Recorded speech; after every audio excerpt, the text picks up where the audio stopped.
దొరకలేదట. ఎప్పుడే నాకు రాజీవ్ ఫోన్ చేసి చెప్పాడు. శ్రవ్య, నువ్వేం బాధపడకు. మన చేతుల్లో ఉంది. విధిరాటని మార్చలేం కదా. ధైర్యంగా ఉండక తప్పదు.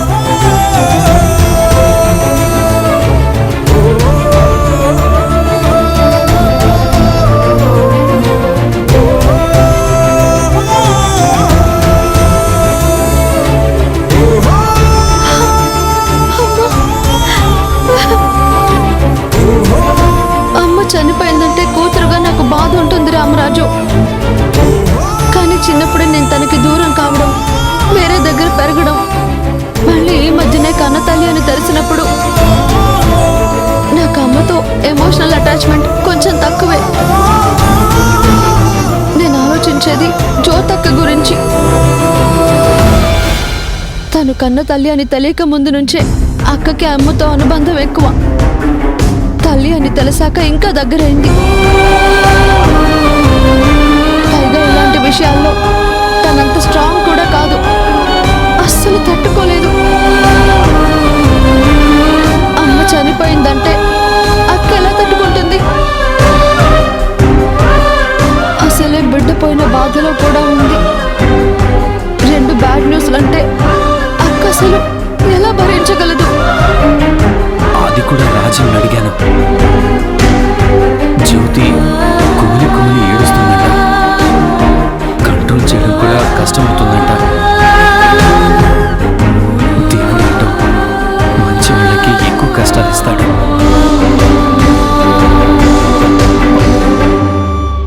సరే శ్రావ్య, నువ్వు అత్తయ్య గారి గురించి ఎక్కువ మనసులో పెట్టుకోకు.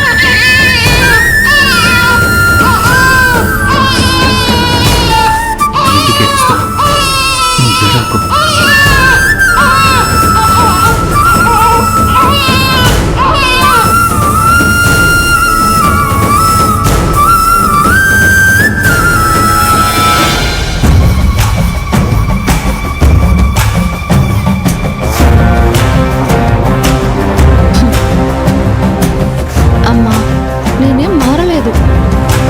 అక్క మీద ఇంకా పగుతోనే ఉన్నాను. ఆ నిజం నీకు తెలిసిపోయిందని నీలాంబరి ఆంటీ చెప్పింది.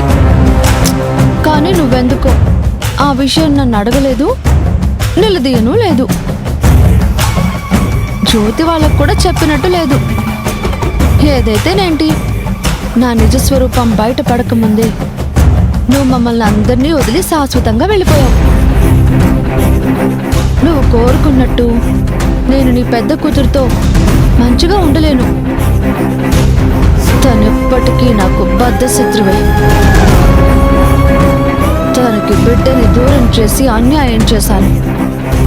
ఇంకా ఇంకా టార్చర్ చేస్తూనే ఉంటాను. నన్ను క్షమించమ్మా.